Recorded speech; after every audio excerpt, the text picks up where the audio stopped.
오늘 본문 말씀은 출애굽기 6장 10절부터 13절 그리고 26절부터 30절입니다. 출애굽기 6장 10절부터 13절 먼저 읽으시고 그 다음에 26절부터 30절까지 읽겠습니다. 6장 10절부터 13절까지 합독하시지요. 여호와께서 모세에게 말씀하여 이르시되 들어가서 애굽 왕 바로에게 말하여 이스라엘 자손을 그 땅에서 내보내게 하라. 모세가 여호와 앞에 아뢰어 이르되 이스라엘 자손도 내 말을 듣지 아니하였거든 바로가 어찌 들으리이까.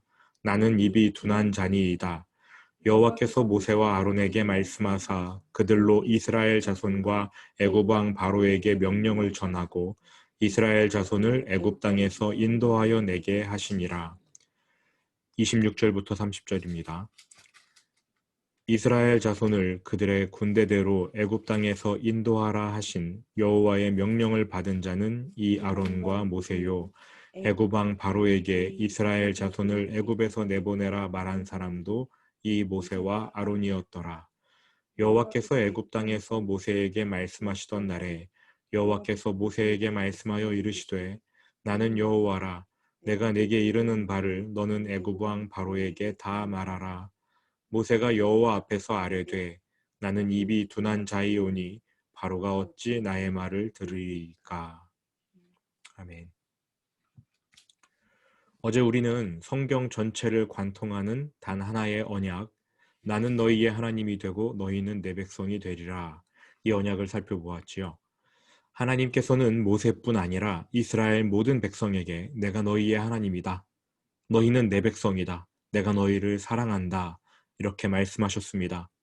그리고 모세에게 가서 이스라엘 백성에게 전해라. 내가 그들을 사랑한다고 전해라. 이 말을 전해라. 명령하셨지요. 하지만 그 결과는 참담했습니다. 6장 9절 모세가 이와 같이 이스라엘 자손에게 전하나 그들이 마음의 상함과 가혹한 노역으로 말미암아 모세의 말을 듣지 아니하였더라. 당장 하나님의 언약이 안 이루어지니까 약속은 어디까지나 약속이고 현실은 현실이라는 생각에 그들은 상한 마음으로 모세의 말을 거절했습니다. 삶이 어렵고 마음이 무겁고 생활은 퍽퍽하고 그래서 속이 상한 거지요. 그들이 마음의 상함과 가혹한 노역으로 말미암아 모세의 말을 듣지 아니하였더라. 하나님의 사랑을 못 믿는 겁니다. 문제는 나중에도 그들의 삶이 나아진 후에도 하나님의 사랑을 안 믿었다는 것이지요. 하나님의 사랑을 눈으로 보고 몸으로 체험했지만 믿지 못합니다. 구약의 마지막 책인 말라기서에 이르기까지 이스라엘 백성은 하나님의 사랑을 계속 의심했습니다. 바꿔 말하면 구약 시대 내내 하나님의 사랑을 의심한 거지요. 말라기 1장 2절 여호와께서 이르시되 내가 너희를 사랑하였노라 하나 너희는 이르기를 주께서 어떻게 우리를 사랑하셨나이까 하는도다. 여러분은 하나님의 사랑을 믿으십니까? 우리가 영원토록 점검해야 할 신앙의 기초가 있다면 바로 하나님의 사랑, 그 사랑을 내가 믿는가 하는 것입니다. 로마서 5장 6절 8절을 제가 읽어드리겠습니다. 우리가 아직 연약할 때에 기약대로 그리스도께서 경건하지 않은 자를 위하여 죽으셨도다.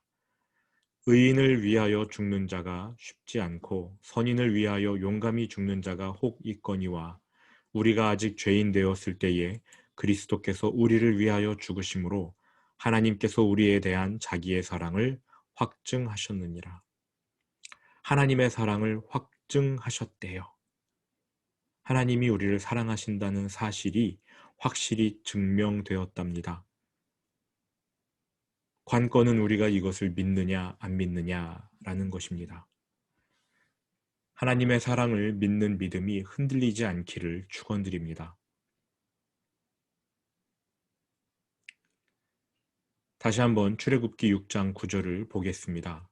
모세가 이와 같이 이스라엘 자손에게 전하나 그들이 마음의 상함과 가혹한 노역으로 말미암아 모세의 말을 듣지 아니하였더라. 모세가 이스라엘 백성에게 하나님의 구원 계획을 말했습니다. 지난번에는 좋아라 하며 사람들이 반색했는데 이번에는 퉁명스럽게 대합니다. 성경에는 기록되어 있지 않지만 백성들의 반응을 본 모세의 표정은 굉장히 어두웠을 것입니다. 또 어리둥절했을 것입니다. 이러한 상황이 발생하면 우리는 어떻게 해야 할까요? 좌절해야 합니까? 아니지요. 하나님께 나아가 기도해야 합니다. 모세는 또다시 하나님께 나아가 기도합니다. 이제 모세는요, 어려운 일이 생기면 자동 반사적으로 하나님을 찾아갑니다. 이게 얼마나 큰 놀라운 변화입니까? 하나님이 계시다는 사실이 무척 고맙습니다. 그리고 그 하나님이 전능하셔서 든든하지요. 이처럼 살아계시고 전능하신 그 하나님이 우리를 사랑하신다는 사실이 감격스럽습니다. 살아계시고 전능하시고 우리를 사랑하시는 하나님이 우리의 기도를 들어주십니다. 모세가 하나님께 또 다시 나아가서 이 상황을 아뢰입니다. 그러자 하나님께서 모세의 기도에 응답하시는데요. 문제는 모세가 원하는 대로의 응답이 아니었다는 것이지요. 10절 여호와께서 모세에게 말씀하여 이르시되 이미 모세가 또다시 여호와 앞에 나와서 기도한 거예요. 하나님, 백성이 저를 거절합니다. 이렇게 아뢰더니 하나님이 10절에서 또다시 모세에게 대답을 하시는데 기도의 응답은 모세가 원하는 대로의 응답이 아니었습니다. 11절 들어가서 애굽 왕 바로에게 말하여 이스라엘 자손을 그 땅에서 내보내게 하라. 하나님의 이 답변이 모세는 전혀 예상치 못한, 그래서 아마 충격을 받았을 것입니다. 이 모세의 상식에는 전혀 맞지 않는 말씀이거든요. 지금 이 사태가 왜 발생했습니까? 왜 이스라엘 백성의 노동 강도가 높아졌고 또 이스라엘 백성이 모세를 지금 거절하고 있습니까? 좀 전에 파라오를 찾아가서 이스라엘을 내보내라 이렇게 말했기 때문이 아닙니까? 그런데 하나님이 또다시 모세야 파라오에게 가라 이렇게 명령하셔요. 12절 같이 읽어보시겠습니까?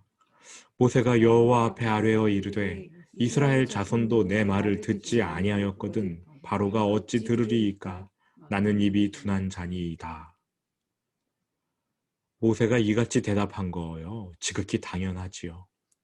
이스라엘 백성도 안 듣는데 파라오가 듣겠습니까? 제가 2번 찾아간다고 파라오가 듣겠습니까? 이렇게 말한 겁니다. 지금 이 모든 상황은 근데 하나님의 시나리오대로 진행되고 있어요. 이스라엘을 보내달라는 말에 파라오가 거절할 것이며 이스라엘 백성이 모세에게 화를 내고 또 이스라엘 백성이 모세를 한 번 더 거절할 것이며 모세가 파라오에게 또다시 나아가 이스라엘을 보내달라 이렇게 말하는 것을 반복하고 있거든요. 근데 이 모든 일이 하나님의 시나리오 안에 들어있었습니다. 일찌감치 말씀해 주셨어요, 하나님이. 하나님은 조금도 당황하지 않으십니다. 모세가 하나님께 찾아오면 하나님은 계속 모세에게 가라, 가서 말해라 이렇게 말씀하고 계십니다. 미리 공지받았기 때문에 모세도 이 모든 일에 대해 놀랄 필요가 없지요. 그런데 과거의 상처가 쉽게 치유되지 않습니다. 모세에게는 하나님의 전지전능하심보다 눈앞의 현실, 이 어려움이 더 커 보였어요. 하나님의 사랑보다는 백성들로부터 인정받고 싶은 욕구가 더 컸습니다. 그런데 인정받지 못하니까, 거절당하니까 그들에게 버림받은 상처를 있는 그대로 다 드러내지요. 이스라엘 자손도 내 말을 듣지 아니하였거든. 하나님, 이스라엘 자손도 제 말을 듣지 않습니다. 이게 핑계의 핵심이었어요. 이스라엘 자손 제가 가서 이야기했는데 또 안 듣잖아요. 이렇게 핑계를 대는 것이죠. 이스라엘 백성에게 거절당했으니 파라오도 저를 거절할 게 뻔합니다. 이러한 분석인데 정확한 분석이지요. 뭐 파라오를 2번이고 3번 찾아간다고 해서 그의 마음이 바뀌겠습니까? 안 바뀌어요. 한 번 더 찾아갔다가 괜히 또 노동 강도만 더 세지면 이번에는 이스라엘 백성이 모세를 죽이려고 들 것 아닙니까? 모세의 판단은 정확했습니다. 그래서 하나님의 명령을 거절하려고 핑계를 대는 거예요. 상황 판단은 아주 정확했는데 한 가지 요소가 빠져 있습니다. 그의 판단에는 하나님이라는 요소가 빠져 있지요.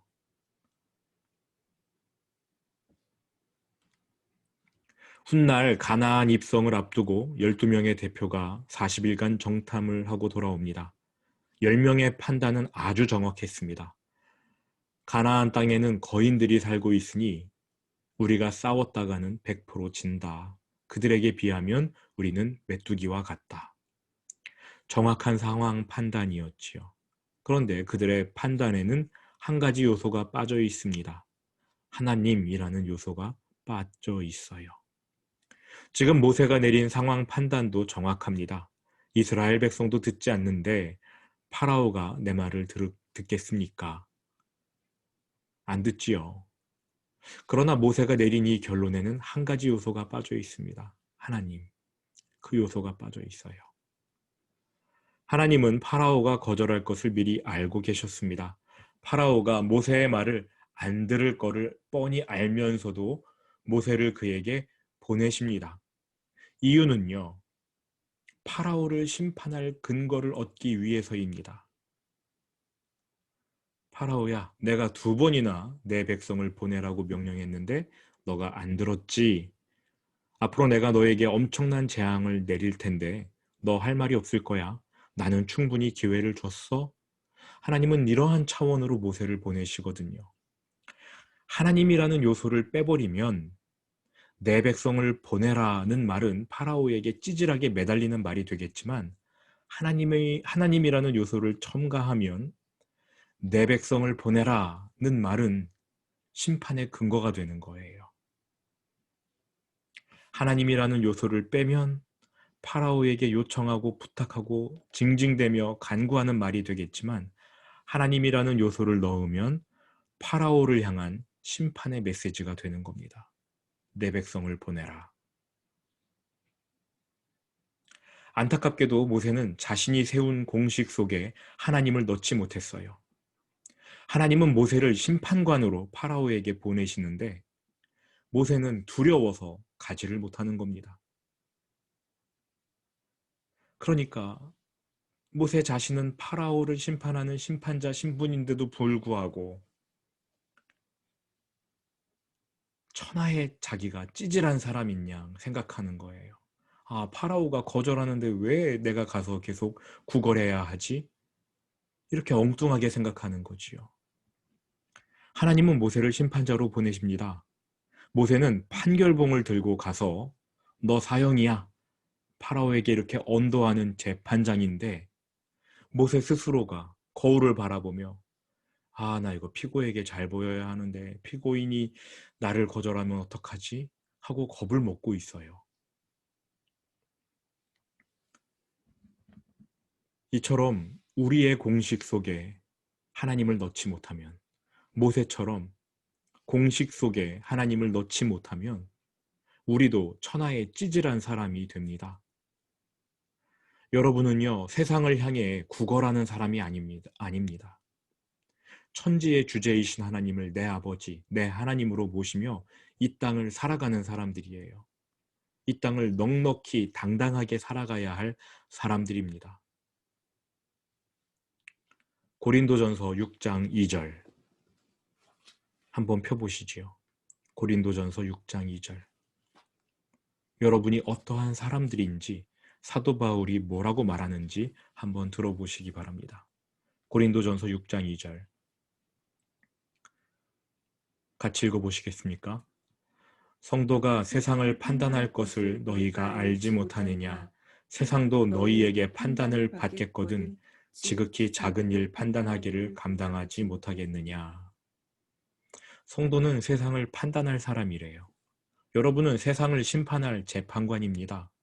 사도 바울이 이 말을 왜 했냐면 고린도 교회 안에 작은 분쟁이 일어났는데 서로 치고받고 싸우다가 도저히 안 되겠으니까 이들이 세상 법정으로 나아가서 재판을 의뢰한 거예요. 사도 바울이 화가 나서 이렇게 말합니다. 너희가 세상을 판단해야 할 사람인데 왜 세상으로 하여금 너희를 판단하게 만드느냐? 지금 모세는 파라오를 심판해야 돼요. 내 백성을 보내라 라는 말은 파라오에게 가서 잘못했어요. 좀 보내주세요 라고 구걸하는 말이 아닙니다. 파라오를 심판할 말이에요. 그런데 본인이 파라오에게 심판받을까 봐 두려워합니다. 방정식 안에 하나님이라는 상수를 빼놓고 자꾸 X, Y에 뭘 대입할까 그렇게 고민하다 보니까 찌질해지는 거지요. 초라해지는 거지요. 결국 모세는요, 과거의 핑계로 돌아갑니다. 12절 마지막 부분. 뭐라고 말합니까, 모세가? 나는 입이 둔한 자니이다. 나는 원래 재능이 없습니다. 나는 자격이 안 됩니다. 나 돈 없어요. 나 못해요. 하나님과의 첫 번째 만남 중에 모세가 맨 마지막에 꺼냈던 핑계 카드가 이거였잖아요. 4장 10절, 출애굽기 4장 10절로 뒤로 넘어가 보십시오. 맨 처음 하나님과 만났을 때 그가 마지막으로 도저히 안 되겠어서 하나님 앞에 들이댔던 핑계였습니다. 4장 10절 읽어보실까요? 오 주여, 나는 본래 말을 잘하지 못하는 자니이다.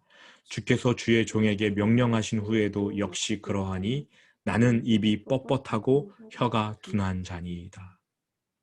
맨 처음에 하나님과 만났을 때 이 핑계를 댔어요. 맨 마지막에.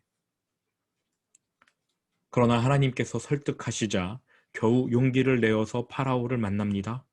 또 백성 앞에서 하나님 이야기를 꺼냈는데 지금 그 모든 노력이 수포로 돌아간 것 같아 보여요. 그래서 모세가 하나님께 달려와 불평합니다. 또다시 이 핑계 카드를 꺼내 들어요. 나는 입이 둔한 자니이다. 근데 여러분, 4장 10절에 혀가 둔한 자니이다 이렇게 말했지요. 그리고 6장 12절에서 입이 둔한 자니이다 이렇게 말하지 않았습니까? 문제는 6장 12절에 입이 둔한 자니이다 라는 표현이 매우 심각하다는 거예요. 4장 10절에 나는 혀가 둔한 자니이다와 한글로는 같은 표현이지만 아닙니다. 저는 왜 성경 번역자들이 이렇게 번역했는지 모르겠어요. 원어가 달라요. 4장 10절에서 혀가 둔하다라고 말한 한글 표현의 히브리어 원어는 혀가 무겁다라는 뜻입니다. 무거우니까 말은 하긴 하지만 혀가 잘 움직이지 않는다. 이러한 뜻이거든요. 그런데 지금 6장 12절에서 입이 둔한 자니이다. 이렇게 번역해 놓은 히브리어 원어의 의미는 내 입술은 할례받지 못했나이다. 이런 뜻이에요. 히브리어 원어가 그래요. 내 입은 할례받지 못했습니다. 할례받지 못한 입술, 무슨 뜻일까요? 성경을 읽으시다 보면은 그들의 귀는 할례를 받지 못했다. 그들의 마음은 할례를 받지 못했다. 이러한 표현들이 등장하는데 귀가 할례를 받지 못했다라는 말은요. 제 기능을 다하지 못한다 이런 뜻이에요. 그들의 귀가 할례를 받지 못해 하나님의 음성을 듣지 못한다. 이런 표현이 성경에 나옵니다. 그들의 마음이 할례를 받지 못해서 올바르게 생각하지 못한다. 이러한 표현이 성경에 나와요. 그러니까 할례를 받지 못했다라는 말은 제 기능을 다하지 못한다. 즉 쓸모없다. 이러한 뜻입니다. 성경은요. 구약 성경에 쓸모없다라는 표현이 나오면 그거는 뭐랑 직결되냐면 사탄하고 직결이 돼요. 성경은 사탄을 쓸모없는 존재, 벨리알이라고 이야기하는데 그 뜻은 가치 없는 존재 이런 뜻입니다. 지금 모세는요. 자기 입술이 가치가 없는 입술이라고 말해요. 바꿔 말하면 내 입술은 사탄에게 속한 입술입니다. 이렇게까지도 이야기한 것처럼 하나님이 들으신 거예요. 내 입술은 할례받지 못한 입술입니다. 하나님께는 할례받지 못한 입술은 아무 쓸모가 없거든요. 근데 모세가 지금 그렇게 핑계를 대고 있어요. 엄청나게 큰 죄악을 지금 저지르고 있는 겁니다. 하나님, 제 입술 아예 쓸모없어요. 이렇게 말이죠. 4장 10절에서는 그래도 말은 하고 쓸모는 있지만 말이 잘 안 돼요. 이렇게 핑계를 댄 건데 6장 12절에서는 아예 쓸모없다고 얘기한 겁니다. 지금 하나님이 모세를 심판자로서 파라오에게 보내려고 하는데 모세가 저 쓸모없는 존재예요. 이렇게 자기를 비하했지요.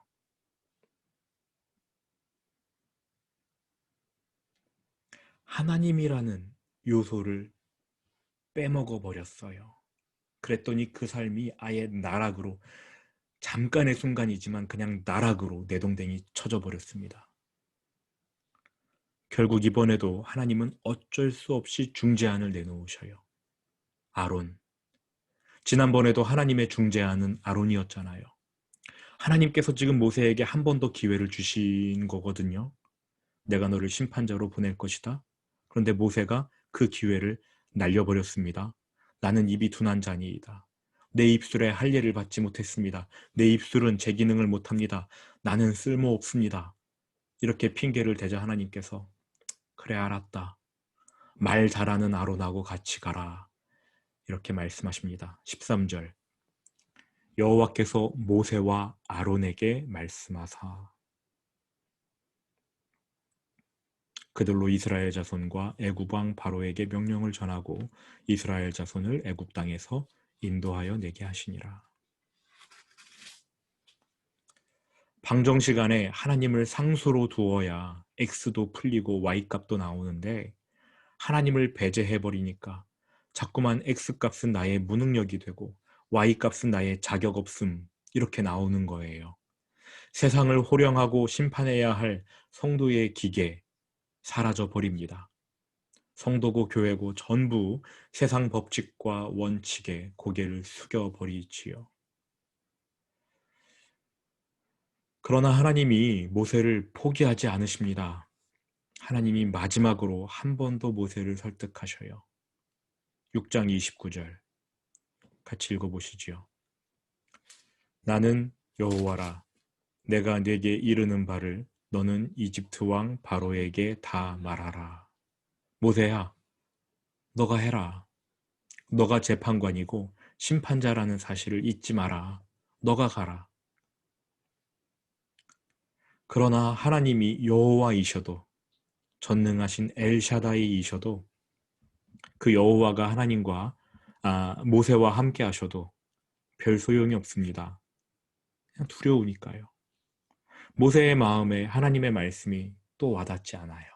그래서 그는 한 번 더 자신의 입이 둔하다는 핑계를 댑니다. 모세가 여호와 앞에서 아뢰되 나는 입이 둔한 자이오니 바로가 어찌 나의 말을 들으리까. 모세는 하나님 앞에서 이 동일한 핑계를 3번이나 댔습니다. 들은 말씀 묵상하시면서 함께 기도하실 텐데요. 한 1분 정도 같이 기도하시지요. 하나님께서 우리에게 주신 말씀들, 하나님은 전능하셔요. 언약의 하나님이십니다. 엘샤다이 하나님이십니다. 그 하나님이 우리와 동행하시겠대요. 그런데 우리는 세상이 너무나 두렵잖아요. 세상을 판단하고 심판해야 할 우리들인데 오히려 세상에게 절절매는 모습을 보이고 있지 않습니까? 하나님, 그 하나님을 묵상하시기 바랍니다. 이집트에 10가지 재앙을 내리셔요. 그리고 놀랍게 그들을, 이스라엘 백성을 구원해 내시는 하나님입니다. 그 하나님이 우리와 동행하신다는 사실을 오늘 다시 한번 기도하시면서 믿음으로 고백하시고 또 그렇게 믿지 못했던 두려운 순간들, 두려움을 품었던 순간들을 회개하시기 바랍니다. 이 시간 들은 말씀 기억하면서 함께 1, 2분 정도 같이 기도하겠습니다. 기도하겠습니다.